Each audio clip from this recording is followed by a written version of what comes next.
Ito yung mga kwintas na nagawa natin. Ito. Magaganda siya guys. Ito maganda to. Very simple lang siya.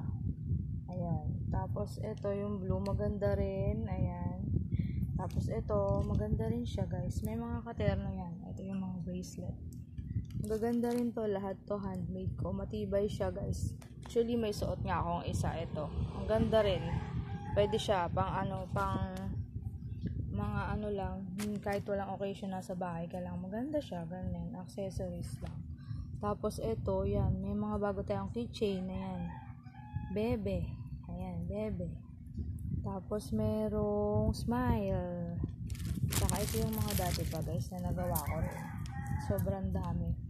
BTS, Best, Daddy, Mommy, ganyan, Love, Lucky Charm, You're My, Mahal Kita, ganun.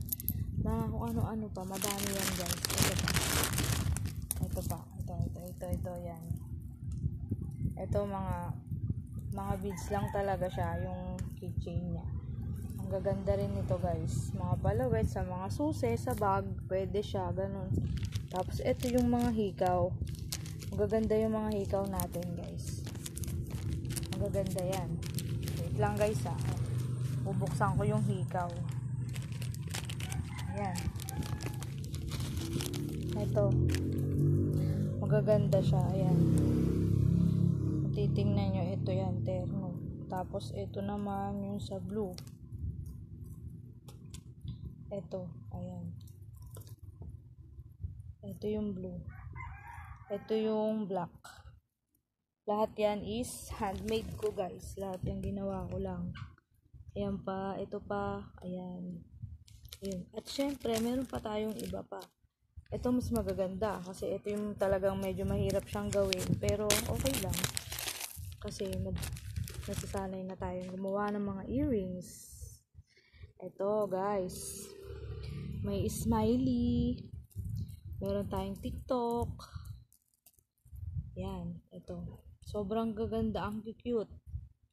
Ayan, oh, diba? TikTok. Tapos may green. Ayan, may green, may white, may blue. Ayan, magaganda siya yung mga hikaw. Ito, paterno ng green. Tapos ayan. Magaganda siya, puro handmade ko lang po yan. Ayan guys, kung makikita nyo ko.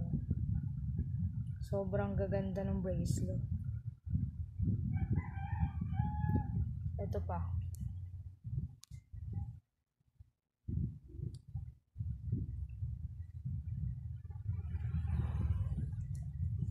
Ito yung mga singsing natin. Mga bagong gawa na singsing. Ayan. Mga katerno din yan, no? Actually, may terno tayo. Ito. Itong pink. With earrings na siya. Ito yung earrings. Tapos, ito yung bracelet niya. Nakaterno. Maganda yan lahat, guys. Kaya magsisisimbilin. Mura lang to. PM nyo lang ako. Sige, bye-bye.